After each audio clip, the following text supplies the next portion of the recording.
नमस्कार नागपुरकरांनो। आज इस बैठक में मेरे साथ है सौरभ जोशी, जो ANI एक नेशनल न्यूज़ एजेंसी के सेंट्रल इंडिया के ब्यूरो चीफ है।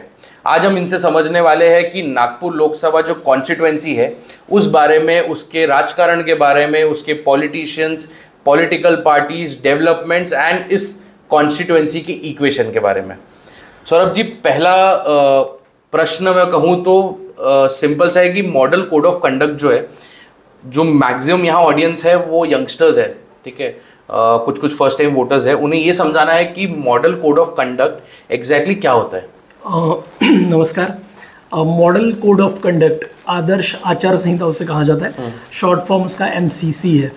मॉडल कोड ऑफ कंडक्ट एक ऐसी व्यवस्था है जो इलेक्शन को फ्री एंड फेयर रखती है।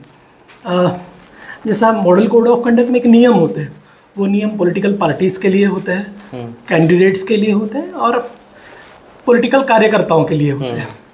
मॉडल कोड ऑफ कंडक्ट रखने के पीछे का उद्देश्य यही है कि चुनाव में एक डिसिप्लिन है, कोई भी गैर काम चुनाव में ना हो, फेयर फील्ड रहे सबके लिए। हाँ, कोई गैर काम ना हो। साथ ही चुनाव आयोग की एक मंशा होती है कि जो कुछ हो वो नियमों के मुताबिक हो, नियमों के बाहर कुछ ना हो।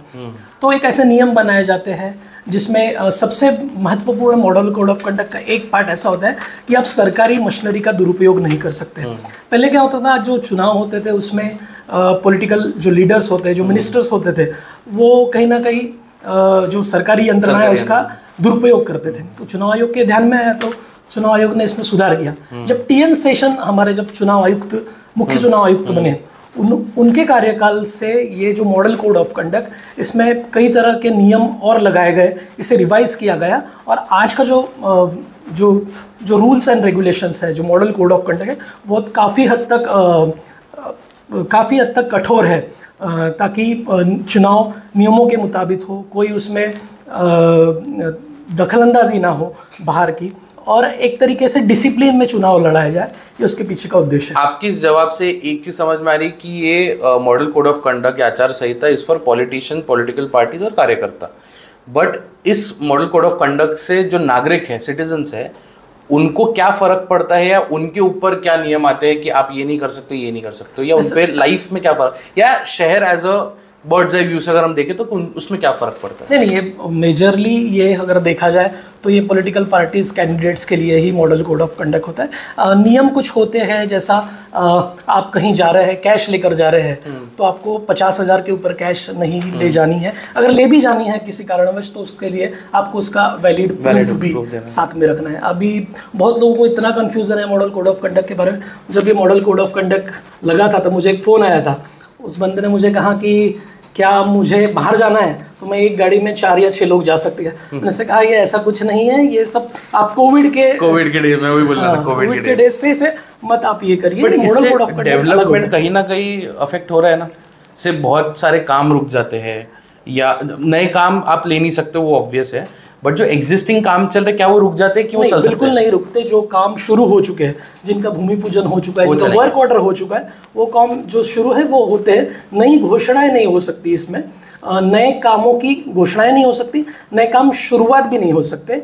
जो वर्क ऑर्डर हुआ है, जिस कामों की शुरुआत हो चुके हैं, वो काम चलते रहते। बाकी इसमें कुछ इसमें मैं और एक ऐड करना चाहूँगा कि नागपुर डिस्ट्रिक्ट एडमिनिस्ट्रेशन की कुछ गवर्नमेंट ऑर्गेनाइजेशन काम करके एक ये चीज़ दिखी है कि इलेक्शंस के टाइम पे इनके जितने भी एम्प्लॉयज़ होते हैं, ये सारे इलेक्शन के ड्यूटी में लग जाते हैं। उससे कहीं ना कहीं जो सर्विसेज देनी रहती है जिस ऑर्गेनाइजेशन को, वो सिटीजन्स को हैम्पर होती है। तो ये कितना सही है या कितना गलत है, होनी चाहिए, नहीं होनी चाहिए? देखिए, चुनाव आयोग की प्रेरणा होती है। ऐसा नहीं होता कि पूरे के पूरे इफेक्ट हो रहा है बाकी सर्विसेज पर, ऐसा नहीं होता। एक पैरेलल काम तो रखा जाता है। बहुत हद तक नहीं होता, लेकिन थोड़ा बहुत फर्क तो होता है। कुछ चुनाव के 10-15 दिन तो ऐसा थोड़ी बहुत देखी जाए, क्योंकि प्रायोरिटी हमारे चुनाव है, इतना बड़ा देश है, इतनी बड़ी यंत्रणाएं लगानी है, तो थोड़ा बहुत फर्क तो होता है। लेकिन मोटे मोटे तौर पर ऐसा कुछ बहुत ज़्यादा इफेक्ट हो गया, हमारी जो डेली सर्विस है वो रुक गई, ऐसा कुछ नहीं होता। अच्छा, अब आते हैं नागपुर लोकसभा कॉन्स्टिट्यूएंसी पे। हमेशा ये बताया जाता है कि नागपुर जियोग्राफिकली बहुत अच्छी लोकेशन पे है, सेंटर में है, उसके बहुत सारे फ़ायदे हैं।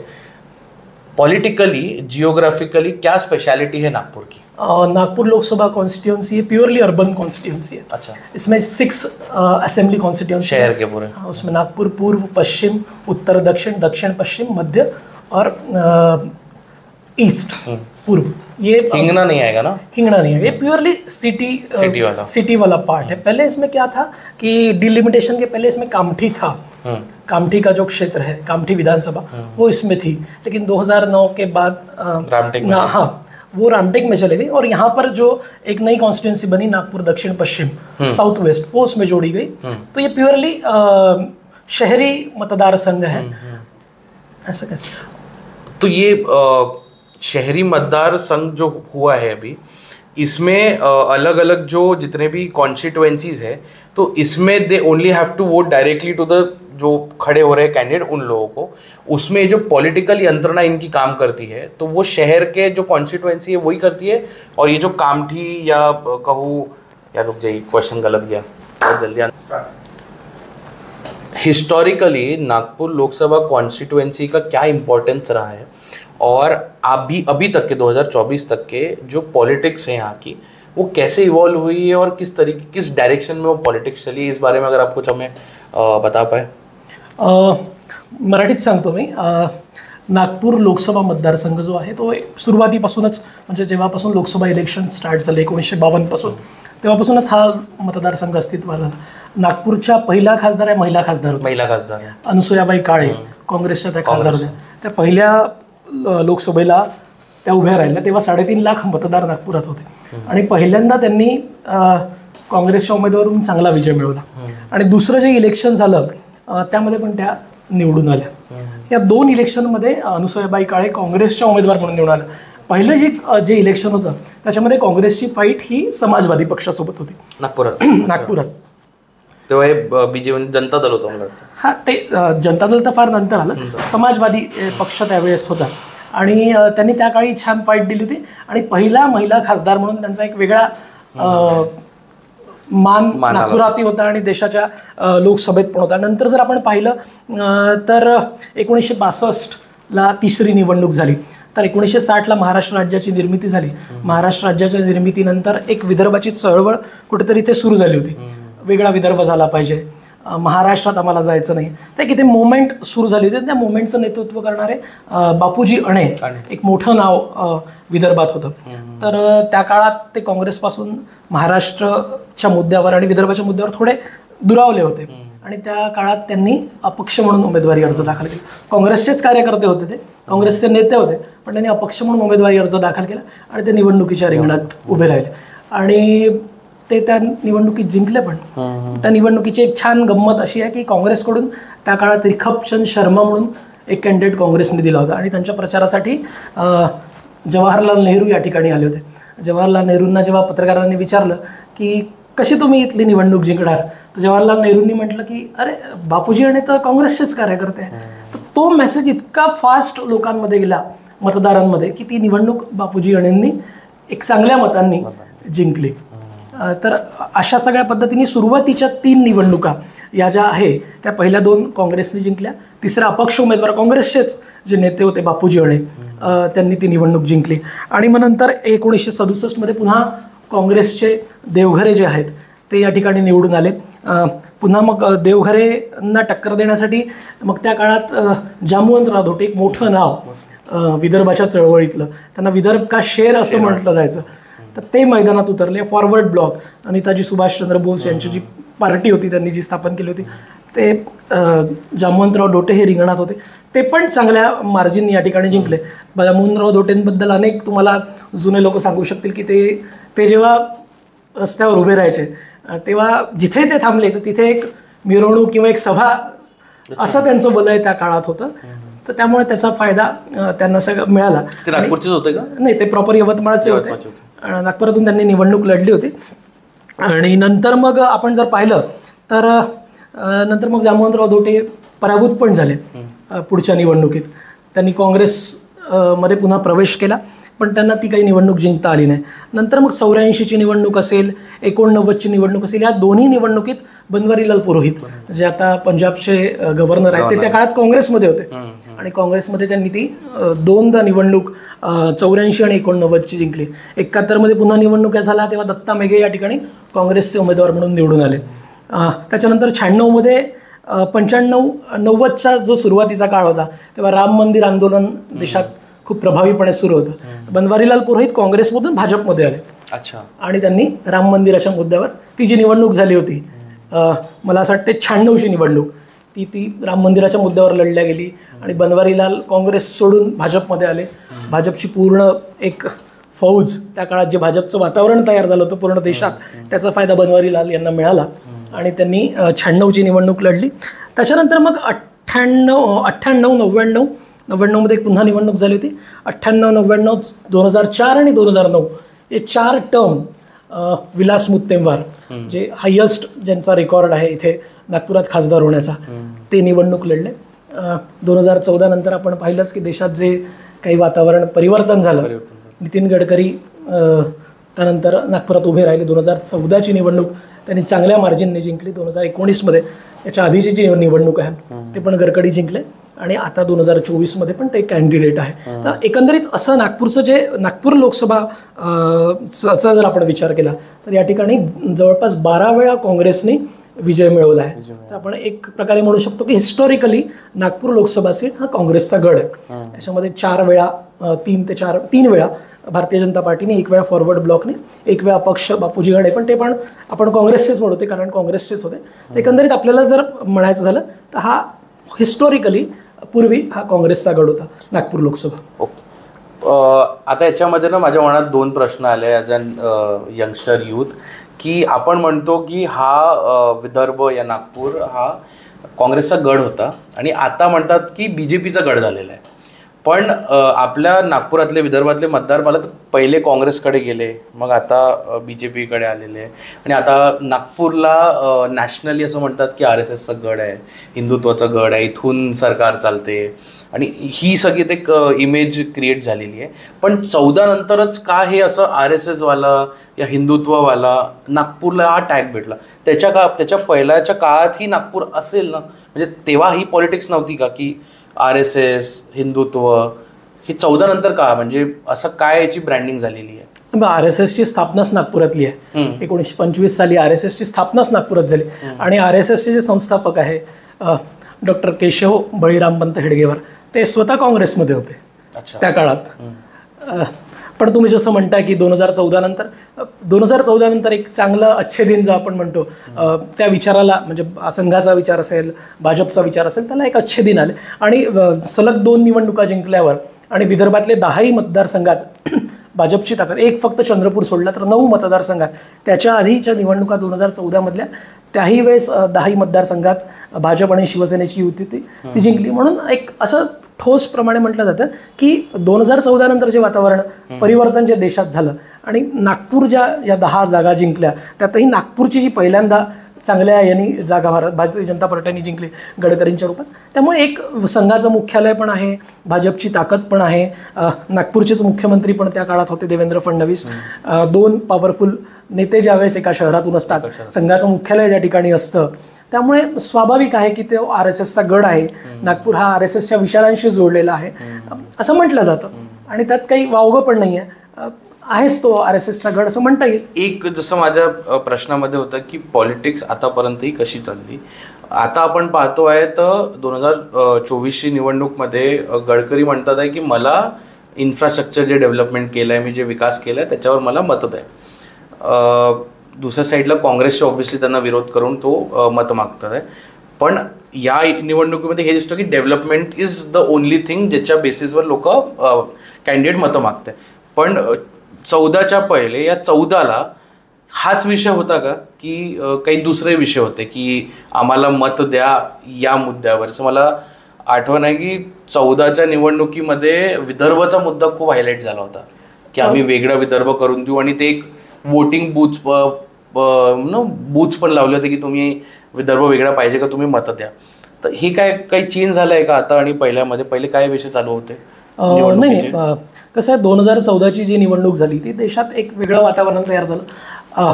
इंडिया अगेन्स्ट करप्शनचं जे अन्न आंदोलन होतं त्या सगळ्याचा शॅडो पूर्ण या निवडणुकीवर होता. आणि काँग्रेस सरकारचे जे काही भाजपने आरोप केले होते त्यांच्यावर 2G घोटाळा असेल, कोयला घोटाळा असेल, कोयला स्कॅम असेल, असे वेगवेगळे आरोप करून एक वेगळा माहोल देशात तयार झाला होता. आणि त्याच्यानंतर मग या सगळ्या काँग्रेसच्या व्यवस्थेला पर्याय काय, तर नरेंद्र मोदींचा जो उदय त्या वेळेस झाला राष्ट्रीय पातळीवर, तर देशात एक तसं वातावरण तयार झालं. 2014ची प्युअरली जी निवडणूक होती ती परिवर्तनासाठी होती आणि भाजप एक स्ट्रॉंग चेहरा नरेंद्र मोदीचा घेऊन पुढे आली होती. आणि त्या तुलनेत काँग्रेसवर जे काही आरोप झाले होते त्यामुळे काँग्रेसची प्रतिमा अतिशय मलिन झाली होती. लोकांनाही अनेक वर्षापासून चेंजेस अपेक्षित होतं, लोकांना चेंज काहीतरी होईल म्हणून भाजपच्या अजेंडाला लोकांनी पसंत केलं. आणि 2014मध्ये परिवर्तनाला तुम्ही विदर्भाचा मुद्दा उपस्थित केला. 2014 नाही पण 2009च्या पण इलेक्शनमध्ये भाजपने तो मुद्दा बनवला होता. पण तो असा इलेक्शनच्या वेळेस नव्हता बनवला. इलेक्शनच्या आधी विदर्भाच्या मुद्द्यावर भाजपनी बरेचसे आंदोलनं केले. इव्हन भाजपनेच नाही, काँग्रेस सुद्धा त्या आंदोलनात होती. काँग्रेसने पण आपल्या पद्धतीने आंदोलन केले. पण जेव्हा जेव्हा विदर्भाची सगळी लिडरशिप विदर्भाच्या मुद्द्यावर इथले नेते सगळे एकत्र आले तेव्हा काही ना काहीतरी असं कारण झालं की त्याच्यामध्ये फूट पडली आणि ते विदर्भाचं आंदोलन म्हणून पुढे नाही जाऊ शकलं.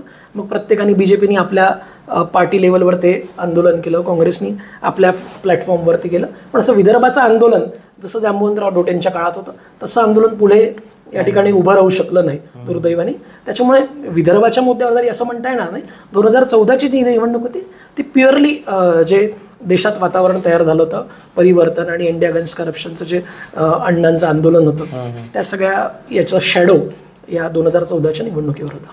पॉलिटिकल पार्टीज जेव्हा आपले कॅन्डिडेट अनाऊन्स करतात तेव्हा खूप एक चर्चा चालू राहते की याला भेटणार याला करतात आहे. तर 14मध्ये नितीन गडकरीचं नाव समोर आलं. त्यावेळेस कोणत्या दुसऱ्या नेताचं नाव चालू होतं का बीजेपीमध्ये की नितीन गडकरींनी मग याला भेटू शकतो असे कोण चेहरे होते त्यावेळेस? नाही 2014मध्ये फक्त गडकरींचंच नाव होतं. कारण गडकरी राष्ट्रीय अध्यक्ष त्याच्या आधी होते. दुर्दैवाने त्यांना ती टर्म मिळाली नाही. ते सगळे जे काही त्या काळात झालं त्याच्यानंतर गडकरींचंच नाव होतं. गडकरीच 2014ची निवडणूक लढतील हे जवळपास दुसरं कोणाचंच नाव होतं. गडकरी 2014ची निवडणूक लढतील हे जवळपास त्या जेव्हापासून ते अध्यक्ष होते तेव्हापासूनच बोल, कारण ते राष्ट्रीय राजकारणात गेले. तर गडकरी नागपूरचे आहेत तर स्वाभाविक होतं की ते नागपूरमधूनच लोकसभा निवडणूक लढतील. तर अशी कुठलीही चर्चा नव्हती की गडकरींच्या ऐवजी दुसरं कुठलं नाव येईल. हे बिलकुल क्लिअर आहे की गडकरीच त्यावेळेस कॅन्डिडेट नागपूरमधून असणार. ही सुरुवातीपासून जेव्हापासून ते राष्ट्रीय अध्यक्ष झाले तेव्हापासूनच हे जवळपास निश्चित होतं. आपण जसं चर्चा करतोय आणि ॲक्च्युअलमध्ये पण आपल्याला दिसतोय की it is all about BJP versus Congress. मनात हे प्रश्न येतो की दुसरे पार्टीज का इथे नागपुरात या विदर्भात नाही आहे, म्हणजे काय it is always about BJP versus Congress. म्हणजे शिवसेना आहे, NCP आहे, त्यांचं काय इथे तेवढं बेस नाही बनलं या मग काय आहे एक्झॅक्टली? प्युअरली इथलं जे राजकारण आहे ना ते सुरुवातीपासूनच काँग्रेस केंद्रित राहिलं आहे. 1952ची आपण निवडणूक मी तुम्हाला सांगितलंच मगाशी की 1952ची निवडणूक अनुसूयाबाई काळे तेव्हापासून काँग्रेसचा हा काँग्रेसचा गड म्हणजे काँग्रेसी विचारांना सपोर्ट करणारे मतदार या ठिकाणी होते. मग ते समाजवादी पक्ष पण काही त्या काळात थोड्या प्रमाणात होता. मग फॉरवर्ड ब्लॉक आली. त्याच्यानंतर मग काय झालं की जनसंघाचा काळ होता. मग जनसंघाचा भारतीय जनता पार्टीत रूपांतर जनता पार्टीचा काळ होता 77च्या निवडणुका. त्याच्यानंतर मग जो काळ आला भाजपचा जनसंघाचा काळ आला तेव्हापासून एक असं इथलं राजकारण जे आहे ते बायपोलर झालं.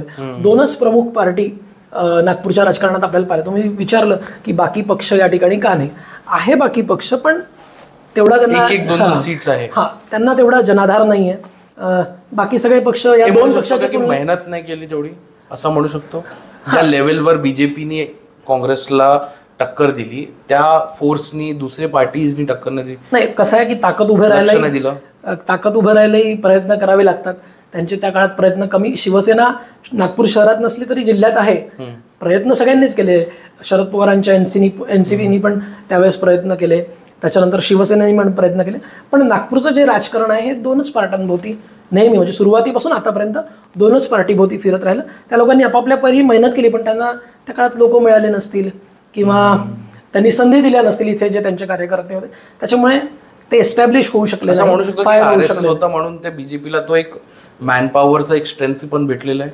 नाही, BJP बद्दल बोलायचं झालं तर BJPचा जो आपण उभार बघतोय, जो राईज बघतोय, तो काय सडनली झालेला नाही. एवढ्या वर्षाची त्यांची मेहनत आहे. म्हणजे ज्या काळात इथे एकही नगरसेवक निवडून नव्हता येत तेव्हा इथे निवडणुका लढायचे. मग त्या काळात म्हणायचं की आम्ही फक्त जमानत वाचवण्यासाठी निवडणुका लढतो, जे आम्ही जमानत भरतो ते वाचवण्यासाठी निवडणुका लढतो. तर त्यांच्या जी विचारधारा आहे, भाजपची जी काही विचारधारा आहे, भाजपची काही कार्यक्रम आहे, त्या काळात त्यांना ॲक्सेप्टन्स नव्हता. त्या काळात लोक त्यांच्याकडे नव्हते. पण हळूहळू काळ बदलत गेला, त्यांची वेळ आली, त्यांचे अच्छे दिन आले आणि आता सगळीकडे त्यांचा बोलबाला आहे. तर त्याच्यासाठी प्रचंड मेहनत आहे, त्यांच्या कार्यकर्त्यांचं डेडिकेशन आहे आणि अनेक त्यांच्या पिढ्या यामध्ये खपल्या आहे. त्यांनी ग्राउंडवर मेहनत केली आहे. म्हणजे आज जे गडकरी आहे ते फक्त गडकरींमुळे नाही, की गडकरी स्वतःच आपल्या भाषणात सांगतात की मी आज जिथे आहे ते फक्त मी माझ्यामुळे नाही आहे, माझ्या परिश्रमामुळे नाही. माझ्या आधी ज्यांनी पार्टीसाठी काम केलं त्या काळात तर बिलकुलच हे नव्हतं. म्हणजे आम्ही काही ठिकाणी काही लोक सांगतात, जुने लोक, की भाजपवाल्यांना त्या काळी भिंती रंगवल्या जायच्या प्रचारासाठी. त्या भाजपवाल्यांना भिंतीसुद्धा रंगवता येत नव्हत्या. अनेक ठिकाणी लोक प्रचार करू द्यायचे नाही. हां, अशी पण स्थिती त्या काळी होती. वेळ बदलत असते. आता भाजपचा काळ आला आहे. आणि काँग्रेसबद्दल बोलायचं झालं तर काँग्रेस पण एका झटक्यात पडली नाही. प्रश्न तेच की मग असं काय चुकलं या असं काय बरोबर नाही झालं की काँग्रेस पडली. म्हणजे गड पासून मग डायरेक्ट BJP असं आली की आता काँग्रेसचा कॅन्डिडेट द्यायलाही खूप अवघड चाललेलं आहे. असं काय झालं? नाही, काय असतं, राजकारणात चढ आणि उतार असतात. खूप तुमचा उदय झाला तर तुमचा अस्त पण होतो, थोडा वेळ लागतो. तो काँग्रेसचंच होतं सगळं. इथे खासदार काँग्रेसचा गल्लीपासून दिल्लीपर्यंत पूर्ण काँग्रेस होती. वेळेनुसार लोकांना चेंजेस पाहिजे असतात. ते काँग्रेसचं गटबाजीचं राजकारण असेल, काय असतं की जेव्हा सत्ता असते तेव्हा त्याचे 10 लोक असतात त्याचा दावा करणारे किंवा त्याची सत्ता उपभोगणारे. पण जेव्हा विरोधात असतो माणूस तेव्हा पळून जातात लोक. आता काँग्रेसची स्थिती तीच आहे. पण ठीक आहे, पॉलिटिक्स आहे, त्याच्यामध्ये चढ उतार हे लागलेच असतात. पण काँग्रेसचा जो काही पाडाव झाला आहे नागपूर शहरात किंवा नागपूर लोकसभा मतदारसंघात, तो काही सडनली झालेला नाही. त्याला अनेक कारणं आहे आणि गेल्या अनेक वर्षापासून हळूहळू काँग्रेस ही कमी होते. पण काँग्रेस संपणार नाही, संपली नाही याचा अर्थ काँग्रेस अजूनही आहे. काँग्रेसचे मतदार नागपुरात त्या आयडिओलॉजीवाले मतदार आताही अजूनही आहे. आपण पाहिले की 3.5-4 लाख 4.5 लाख वोट नाना पटोले 2019 मध्ये भेटलं. बिलकुल 4.5 लाख लोकात आहे. काँग्रेसचं संघटन पण आहे नागपूर शहरात.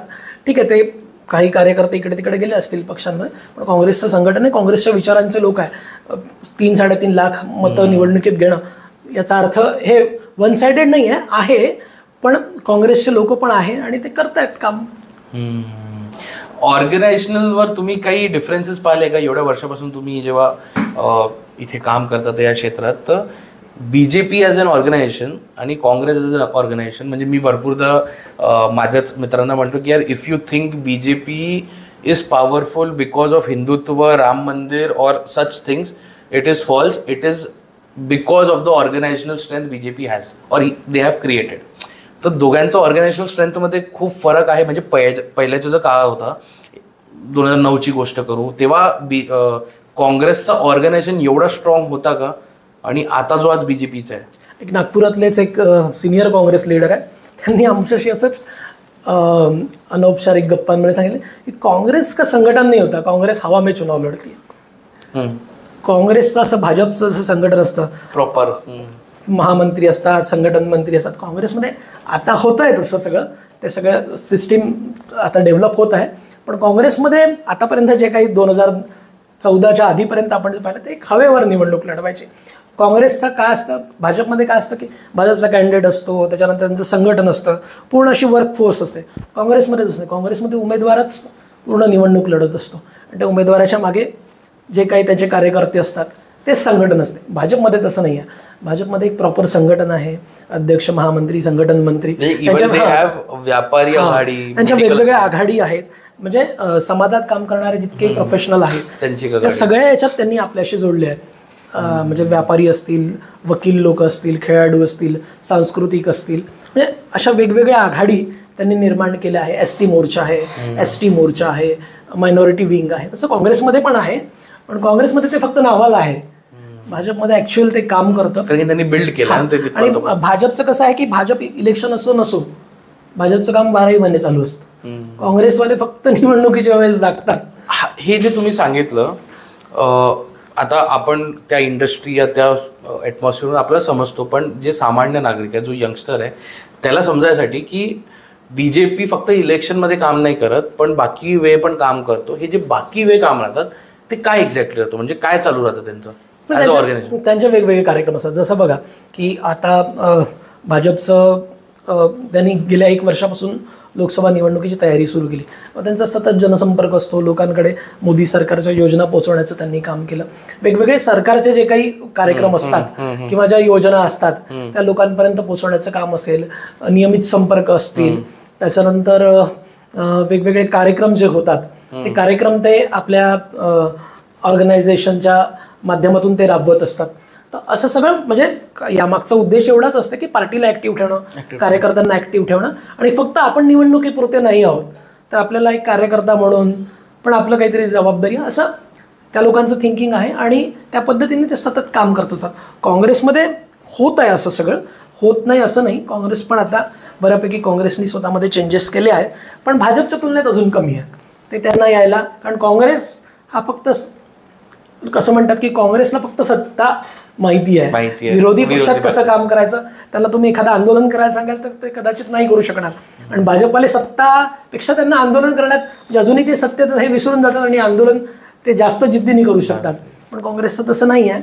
काँग्रेसला अजून बरेच वर्ष लागतील इथे राहून विरोधी पक्षात कसं राहायचं हे.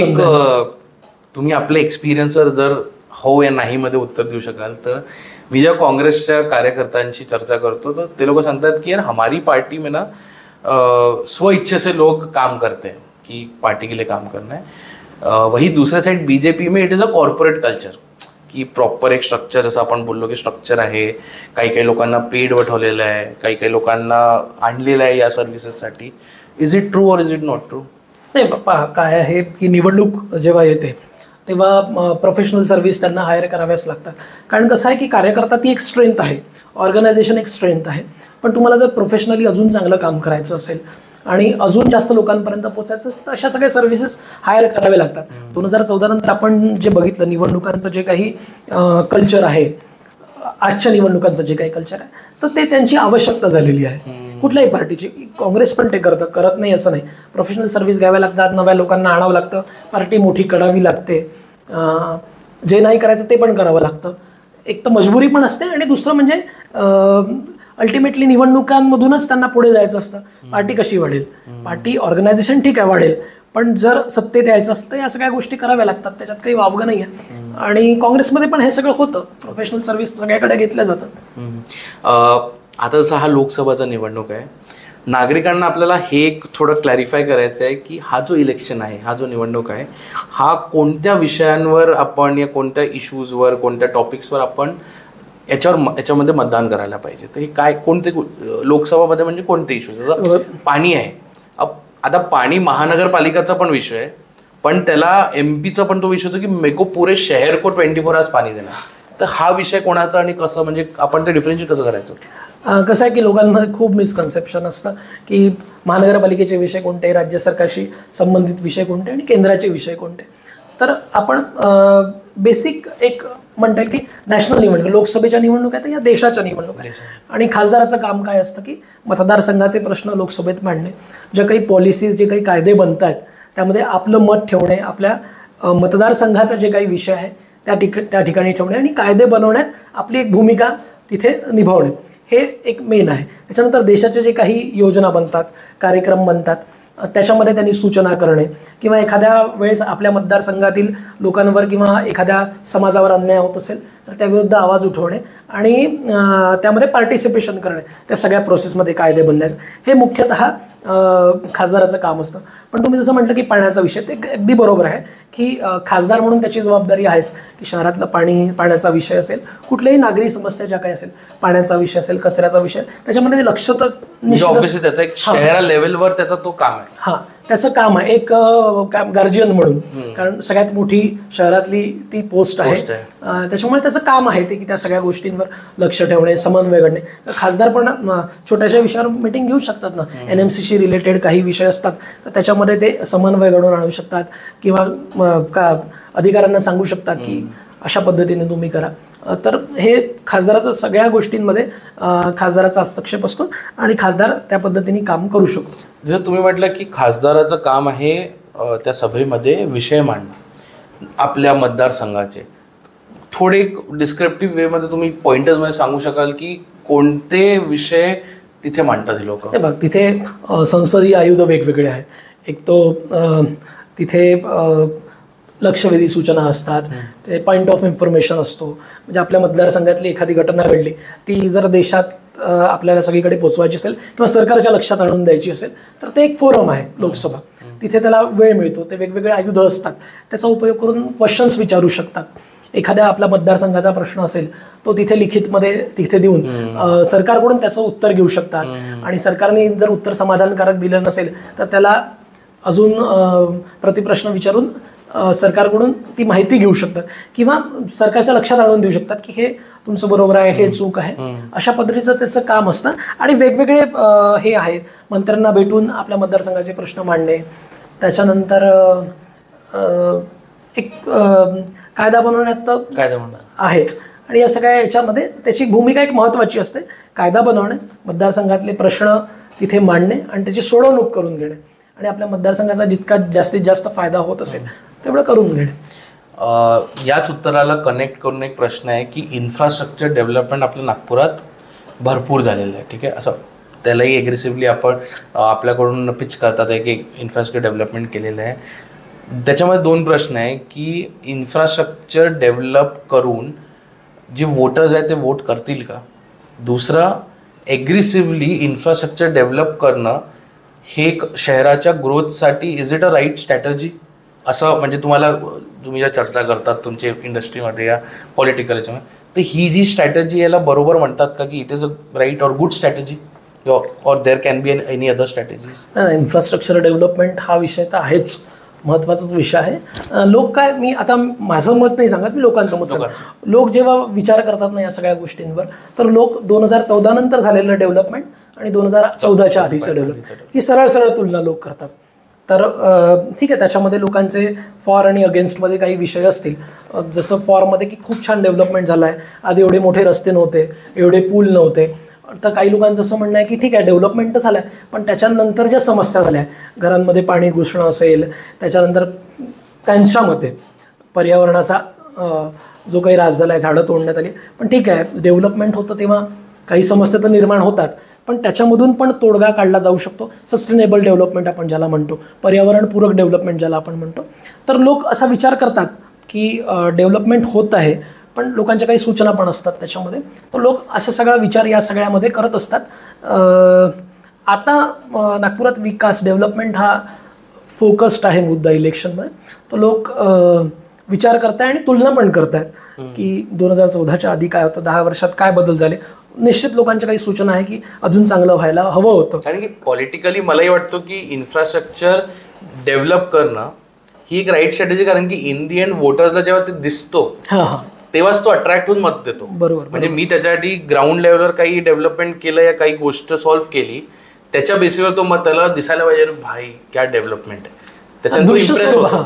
दृश्य स्वरूपातला जो विकास आहे ना, रस्ते पूल, हा सगळा दिसणारा विकास आहे, तर तो लोकांना जास्त अट्रॅक्ट करतो. म्हणजे तुम्ही पहिले 10 वर्षात त्याला अट्रॅक्ट करून घेतलं. आता तुम्ही जेव्हा दुसरे जे करायचे होते या पॉलिसी म्हणा या ग्राउंड, आता तुम्ही ते केलं तर लोक म्हणे अच्छा आपने ये भी किया है और अभी आप जो करना चाहिए या मेन थे वो भी आप कर रहे हो. जसं मेट्रो इज समथिंग की आज आपल्याला गरज नाही आहे, त्या नंतरच्या काळात ती खूप गरजेची राहणार आहे, पण त्याला राईट टाईमवर त्याला स्टार्ट केलं. म्हणजे मला वाटतं ना आजच्या काळात अगर आज आपण मेट्रो स्टार्ट केली अशी बनवणार तर एवढं ट्रॅफिक झालेलं आहे की it would have been very difficult. म्हणजे त्या काळात आपल्याला खूप डिफिकल्टीज झाली.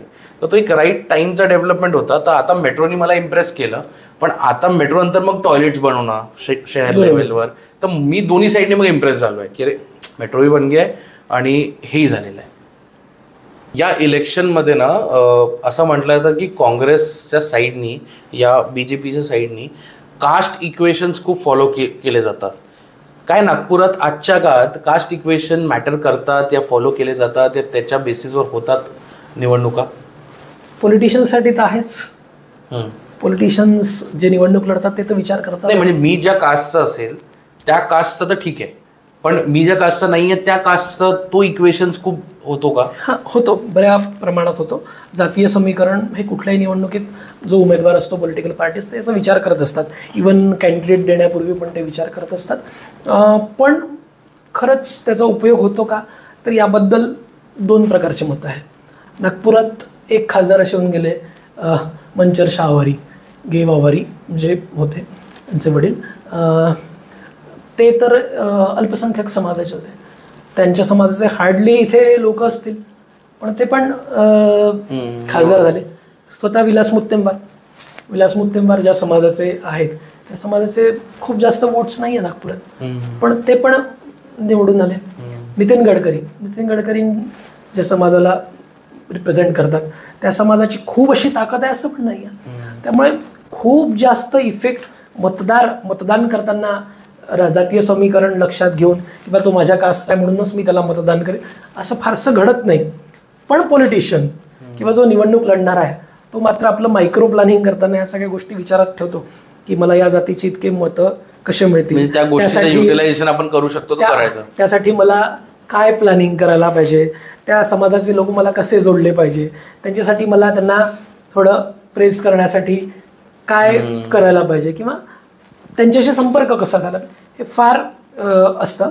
2019चं इलेक्शन जे आपण म्हणतो नाना पटोले 2019च्या इलेक्शन, तेव्हा त्या 2019च्या इलेक्शनमध्ये एक थोडंसं पोलरायझेशन म्हणा किंवा कन्सॉलिडेट करण्याचा प्रयत्न त्यावेळेस झाला होता ते ज्या कास्टला रिप्रेझेंट करतात, पण त्याचा फार काही फरक पडला असं मला वाटत नाही. आताचं जे यूथचं जे थिंकिंग आहे, न्यू वोटर जे आहे तसं काही या सगळ्या गोष्टींचा फार काही विचार करत नाही. त्यांना फक्त एकच की आपल्यासाठी कोणता उमेदवार चांगला आहे, कोण आपल्या शहराला पुढे नेऊ शकतो, कोण डेव्हलपमेंटच्या स्पर्धेमध्ये आपलं शहर अजून पुढे घेऊन जाणार असा सगळा विचार किंवा जो एक्झिस्टिंग आहे त्याच्या विरोधात जो आहे तो या सगळ्या गोष्टींमध्ये फिट बसतो का, भलेही त्याची जात कुठली असो. तर वोटर, आजचा जो न्यू वोटर आहे तो हा सगळा विचार करतो. मात्र पॉलिटिकल जे इलेक्शनमध्ये कॅन्डिडेट असतात ते फार या सगळ्या विषयांमध्ये लक्ष घालत असतात आणि खूप असं मायक्रो प्लॅनिंग ग्राउंड लेवलवर करत असतात. त्यांना पण काळजी असते आपल्याला निवडणूक जिंकायची आहे, त्यामुळे ते सगळे विषय खूप असे बारीक स्तरावर हाताळले जातात आणि त्या पद्धतीने प्लॅनिंगही केले जातात. त्याचा फायदा त्यांच्या दृष्टीने त्यांना होत असेल, पण आजचा जो वोटर आहे तो तसा विचार माझ्या मते खूप काही करत नाही. काही मतदार असतील जे करत असतील, पण हा सगळा विषय लोकसभेच्या निवडणुकीत तरी माझ्या माहितीप्रमाणे फार काही याचा इफेक्ट होत नाही. आता आपण कास्टवर बोललो, नितीन गडकरींचा हा स्टेटमेंट आहे की मुस्लिम समाजनी मला मतं नाही दिले. या ताजबागमध्ये त्यांचं होतं, नॉट करेक्ट स्टेटमेंट पण तसं काही स्टेटमेंट होतं की या समाजातून मला मतं नाही भेटले पण मी काम करतो यांच्यासाठी. दुसरं आपण हे ऑन पेपर पाहिलं आहे की नॉर्थ नागपूरमधून नितीन गडकरीला सगळ्यात कमी मतं भेटले, बाकी सगळ्यात लीड कमी. तर हा एक जो मुस्लिम समाज आहे आणि हा जो शेड्यूल कास्ट समाज आहे, या दोघांचं म्हणतात की काँग्रेसकडे झुकाव आहे. तर यांचं काय पॉलिटिकली ते थिंकिंग चेंज झाली आहे का, यांच्याकडे आलेले आहे का, काय आता सध्याच्या काळात काय चालू आहे? नाही, कसं असतं की आता गडकरींचं काम 10 वर्ष लोकांनी आजमावलं आहे. गडकरींनी कदाचित ते 2014 वगैरे मध्ये आधी म्हटलं असेल, पण आता बऱ्यापैकी लोक इंडिपेंडेंटली विचार करायला लागले की ठीक आहे की मुस्लिम काँग्रेसकडे झुकले आहेत किंवा आंबेडकरी जे विचारांचे मतदार आहे त्यांचं एक वेगळं थिंकिंग आहे, पण असं नाही आहे. त्याच्यामधले जे नवीन वोटर आहे ते पण आता दोन्ही बाजूनी म्हणजे काय परिस्थिती आहे, काय इक्वेशन आहे इथलं, कोण जिंकू शकतो, कोण शहराला पुढे नेऊ शकतो, असं सगळं विचार करून ते मतदान करत असतात. त्यामुळे त्याचं थिंकिंग बदललं आहे की हे एक्झॅक्ट आपल्याला आता पण न्यू जनरेशन सांगता येणार नाही, पण 2024च्या निकालात आपल्याला दिसेल की खरंच बदललं आहे की नाही. आता आपण येऊ युथवर की जे यंगस्टर्स आहे, मला वाटतं मी डिस्ट्रिक्ट इलेक्शन ऑफिसमधून आकडे घेतोय, 17 ते 18.5 लाखाच्या जवळपास यंगस्टर्स आहे इथे, आणि फर्स्ट टाईम वोटर्स पण चांगले लाखांच्या दरात आहे. तर या फर्स्ट टाईम वोटर्स आणि यंगस्टर्सनी काय विषयांवर मतं द्यायला पाहिजे? कारण की ॲज अ नागरिक आपले विषय खूप वेगळे राहतात, पण ॲज अ यूथ मला माझ्यासाठी काय विकास व्हायला पाहिजे, माझ्यासाठी काय गोष्ट व्हायला पाहिजे, पॉलिसीज व्हायला पाहिजे, हे काय विषयांवर यांनी मतं द्यायला पाहिजे, काय विचार करायला पाहिजे? बघा, आताचा जो काळ आहे, सगळ्यांकडे स्मार्टफोन आहे, इन्फॉर्मेशन इतक्या फास्ट सगळ्यांपर्यंत पोहोचते, तर प्रत्येकाचं एक थोडीशी मानसिकता किंवा थोडंसं असं मत जवळपास तयार झालं असतं की हा चांगला, हा वाईट. पण हे जे इलेक्शन आहे ते देशाचं इलेक्शन आहे, तर त्याच्यामुळे देशाचे मुद्दे काय आहे, स्टॅबिलिटी, त्याच्यानंतर आर्थिक विषयाचा मुद्दा असेल, बेरोजगारी असेल, महागाई असेल, हे सगळे विषय या सगळ्या निवडणुकीचे आहे. तर त्याच्यामुळे मतदान करताना या सगळ्या गोष्टींचा यूथ विचार करत असावा किंवा करायला हवा असं मला वाटतं. आणि शेवटी डेव्हलपमेंट हा सगळ्यांचाच विषय असेल. जे आता शिक्षण घेत असतील, 18 वर्षाचे जे फर्स्ट टाईम वोटर असतील, ते पण बघत असतील आपल्याला खरंच अपॉर्च्युनिटी आहे का या सगळ्या सिस्टीममध्ये, किंवा आपल्या शहरात आपल्याला जॉब मिळू शकतो का, हा सगळा विचार करून ते मतदान करत असतील असं मला वाटतं. आणि आजचा जो यूथ आहे तो सगळ्या या गोष्टींवर विचार करतो. असं नाही की घरच्यांच्या सांगण्यावरून याला मतदान करायचं, याला करायचं, असं होत नाही.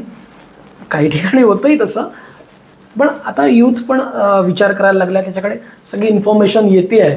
आधी कसं व्हायचं, सोशल मीडिया नव्हता एवढा स्ट्रॉंग, तेव्हा इन्फॉर्मेशन पण येत नव्हती. आता तर प्रत्येक अपडेट प्रत्येकाकडे मोबाईलवर आहे, त्याच्यामुळे काय चांगलं, काय वाईट, काय आपल्या फायद्याचं, काय आपल्या फायद्याचं नाही, त्याचा प्रत्येक माणूस त्याची पडताळणी करून आपलं एक मत बनवत असतो. पण एक असं पण आहे की एक हवा असते की नाही, एक हवा वाहून राहिली आहे, त्याच्यासोबत जाणारे पण लोक असतात, पण त्यांची संख्या असते, मोठ्या प्रमाणात पण असते. पण मला असं वाटतं की युवकांनी जेव्हा आजचा जो यूथ वोटर आहे, त्या यूथ वोटरनी जेव्हा वोटिंग करायला जाईल तेव्हा या सगळ्या विषयांचा विचार करावा आणि स्वतःच्या मनाला काय वाटतंय ते ठरवावं, मग मतदान करावं. पण मतदान नक्की करावं. आता पर्सेंटेज कमी आहे ना आपल्या इथे, बिलकुल कमी आहे as compared to other cities, खूपच कमी आहे, खूपच जास्त कमी आहे. नागपुरात 65% वर. पण आपल्याकडलं भरपूरशी यंगस्टर्स म्हणू या भरपूरशी लोक म्हणू दुसऱ्या शहरात आहे, एक विषय आपल्याकडे त्याच्यामुळे पर्सेंटेज कमी होऊ शकतो. सगळ्यात महत्त्वाचा विषय, ज्या वोटर लिस्ट असतात ना, त्याचं जे अपडेशन व्हायला पाहिजे ते त्या पद्धतीने झालं नसावं याच्या आधी. आता तर पुष्कळ काम झालं आहे त्याच्यावर. काय असतं की जे मृत असतात त्यांची नावं डिलीट होत नाही, ज्या मुलींचे लग्न झालेले असतात त्यांची नावं डिलीट होत नाही, त्याच्यानंतर इथून दुसऱ्या शहरांमध्ये जॉबसाठी गेलेल्या लोकांची नावं पण लिस्टमध्ये असतात. त्याच्यामुळे तो एक वोटिंग पर्सेंटेज आपोआप तो खाली येतो आणि निरुत्साह, मतदारांमध्ये असलेला निरुत्साह पण कारणीभूत असतो. आतापर्यंत पण आता डिस्ट्रिक्ट ॲडमिनिस्ट्रेशननी, इलेक्शन कमिशननी स्पेशल ड्राईव्स पण राबवल्या आहे. अब की बार 75 पर अपने को पहुंचना है असा एक स्लोगन पण त्यांनी दिला आहे की डिस्टिंक्शन असा एक विषय आहे. त्याच्यामुळे ही सगळ्यांची जबाबदारी आहे. म्हणजे ॲज अ सिटीजन म्हणून जर मी निवडून येणाऱ्या आपल्या उमेदवाराकडनं किंवा सरकारकडनं काही अपेक्षा करत असू, सगळ्यात पहिले माझं कर्तव्य आहे की मी वोटिंग करायला पाहिजे. भले तुम्ही कोणालाही करा वोटिंग, तुमच्या पसंतीने करा, पण मतदान करा. मतदान हा आपला हक्क आहे, आपला अधिकार आहे, आपलं कर्तव्य पण आहे. कारण आपण जेव्हा मतदान करतो तेव्हाच आपली अशी स्थिती होते की आपण प्रश्न विचारू शकतो. तुम्ही मतदानच करणार नाही आणि म्हणाल की अरे ये तो बहुत गलत हो रहा है, ये जो कुछ हो रहा है वो बहुत गलत हो रहा है, मग तुम्हाला ते म्हणण्याचा अधिकार नाही आहे. त्याच्यामुळे मतदान प्रत्येकाने केलं पाहिजे आणि जबाबदारीने केलं पाहिजे आणि अधिकाधिक लोकांना प्रोत्साहित केलं पाहिजे मतदान. कारण काय असतं, मतदानाच्या दिवशी सुट्टी असते, बरेच लोक जातात फिरायला, एन्जॉय करतात, मतदान करत नाही. पण मतदान करायला पाहिजे, आपला अधिकार आहे. आणि आपल्याला जर चांगलं सरकार, चांगले लोक आपल्याला पाहिजे, तर मग तुमच्याकडे एकदा आहे 5 वर्षातून संधी, तर ती कशाला तुम्ही वाया घालवता. एक ना आमच्या यंगस्टर्समध्ये ना हा खूप चर्चेचा विषय राहतो की या तो इसको वोट दो या उसको वोट दो और एक है नोटा. तो नोटा मत दबाओ, उससे आपका जो वोट है वो वेस्ट जाता है. इस पे आप कुछ एक यंगस्टर्स को आप अगर हाईलाइट करना चाहोगे कि भैया ये नोटा जो है इस तरीके से. देखो, नोटा जो लोग दबाते हैं वो वोट तो काउंट होता है. नोटा भी दबाएंगे तो वोट काउंट होगा, आपका वोट काउंट होगा, लेकिन किसी को जाएगा नहीं. क्या होता है कि अवेलेबल बेस्ट, अभी 28 कैंडिडेट्स हैं, उसमें एक को आपको चुनना है, एक ही वोट देना है. अवेलेबल बेस्ट, मेरे हिसाब से अवेलेबल बेस्ट को चुनना चाहिए. अगर आप अवेलेबल बेस्ट को नहीं चुनते और नोटा दबाते हैं तो उसका फ़ायदा जो वर्स्ट है उसमें उसको होता है। तो मेरे हिसाब से जब हम मतदान करने जाते हैं तो कोई तो अच्छा होगा उसमें, 28 में कोई तो अच्छा होगा, ठीक है, पूरा 100% नहीं होगा लेकिन 90% होगा, 70% होगा। तो मेरे नोटा दबाने से अच्छा ये है कि हम लोग अवेलेबल बेस्ट चुने। मेरा लास्ट क्वेश्चन कि पहले जब मैं मतलब छोटा था तो ये देखता था कि फिजिकली ना बहुत ऐसे रैलीज निकल रही है और फिजिकली प्रचार बहुत ज़्यादा हेवी चलता है, लेकिन आज जब बड़ा हुआ तो जब डिजिटल आ गया है, सब इंटरनेट आ गया है, तो कितना वेटेज फिजिकल पे और कितना वेटेज डिजिटल पे, कुछ आपने फ़र्क देखा है पहले के प्रचारों में इलेक्शन के टाइम और अब जो हो रहा है या अब जो होने वाला है उसमें आपने कुछ फ़र्क देखा है? नहीं, फिजिकली तो प्रचार होता ही है, अभी भी रैलीज निकलती है, पहले होता था। क्या वो उस स्केल पे निकल रही है जो स्केल पे पहले थी? देखो, पहले संसाधन नहीं थे, पहले पॉलिटिकल पार्टीज के पास भी इतने संसाधन नहीं थे, उम्मीदवार थे वो इतना पैसा नहीं खर्च कर पाते थे। तो पहले संसाधन, अब संसाधन है, अभी भी शक्ति प्रदर्शन तो होता ही है, क्योंकि माहौल, जो हमारी नागपुरी भाषा में बोलते हैं हम लोग, माहौल दिखाना है, चुनाव लड़ना है, और चुनाव जीतना है तो माहौल तो बताना पड़ता है, आपका ग्राउंड पे प्रेजेंस दिखाना बहुत ज़रूरी होता है। तो हर कैंडिडेट तो करता ही है ये सब, रैलीज होती है, मीटिंग्स होती है, कॉर्नर मीटिंग्स होती है, बड़ी सभाएँ होती है। अब थोड़ा सा प्रचार का माध्यम थोड़ा बदल गया है और उसमें एडिशन हुआ है, सर डिजिटली प्रचार हो रहा है, फेसबुक है, ट्विटर है, इंस्टा है, और फ़ोन पर लोगों को ये किया जा रहा है कि आप वोट करें, जानकारी दी जा रही है। नए अभी जैसे जैसे टेक्नोलॉजी आ रही है, वो टेक्नोलॉजी इस प्रचार में भी उसका उपयोग हो रहा है, और पॉलिटिकल पार्टीज़ है, कैंडिडेट्स है, वो उसका बखूबी इस्तेमाल कर रहे हैं। और उससे ज़्यादा से ज़्यादा क्या है कि फिज़िकली हम लोग इतने लोगों तक नहीं पहुंच पाएंगे। अगर हमारे 24 लाख मतदाता है, लेकिन हम डिजिटली उन तक पहुंच सकते हैं बहुत, उसके माध्यम में उनके नंबर्स भी इकट्ठा किए जाते हैं, उनको व्हाट्सएप ग्रुप में जोड़ा जाता है, बल्क SMS उन तक जाते हैं, ये सब चीज़ें होती हैं। और बाकी भी फिर बहुत सी चीज़ें हैं लोग उपयोग करते हैं, सोशल मीडिया का ज़माना है, चुनाव में अगर दिखना है तो आपका प्रेजेंस वहाँ भी होना ज़रूरी है। तो अलग अलग माध्यम है। तो खाली पहले कैसा फिजिकल चुनाव लड़ा जाता था, पैम्पलेट होते थे, आज तो तुम्हारा डिजिटल आपका क्या बोलना है, तो पैम्पलेट सब तो ऑलमोस्ट बंद ही, तो मीडिया भी है, सोशल मीडिया इतना स्ट्रांग है, तो लोग उसका इस्तेमाल करते हैं और चुनाव लड़ते हैं। क्या लगता है कि 2024 में क्या एग्जैक्टली होने वाला है नागपुर से? नहीं, वो तो अप टू वोटर्स। क्या गेम ऑफ मार्जिन वाला रहने वाला है? नहीं, ये बताना बिल्कुल भी अभी के इसमें नहीं है। एक तरफा चुनाव नहीं होगा नागपुर का, जैसा बोला जा रहा है कि एक तरफा है, नहीं, ऐसा बोलना भी नहीं चाहिए। डेमोक्रेसी में सभी कैंडिडेट्स का वो ये है कि वो अपना चुनाव लड़े और वोटरों तक अपनी बात पहुंचाए, ठीक है। वो मतदाताओं के हाथों में कि किसको जिताना है, किसको हराना है, तो ये पूरा वोटर्स पर हम छोड़ेंगे कि उनको क्या करना है। अब वो रिजल्ट आएगा 4 जून को, तब पता चलेगा कौन जीतता है, कौन हारता है। लेकिन डेमोक्रेसी में सभी पार्टीज़ को, सभी कैंडिडेट्स को समान अवसर है अपनी बात रखने का। वो फिर वोटर पर निर्भर करता है कि वो क्या सोच रहा है, उसने किसे परखा है, किसे नहीं परखा है, उसके मन में क्या है, वो उसका जो अधिकार का इस्तेमाल करेगा। उसके बाद जो रिजल्ट आएगा उस पर वो तय होगा। सौरभ जी, आपने अपना समय दिया और इतनी इंसाइटफुल इन्फॉर्मेशन हमारे साथ शेयर की, उसके धन्यवाद। बहुत बहुत धन्यवाद। डन।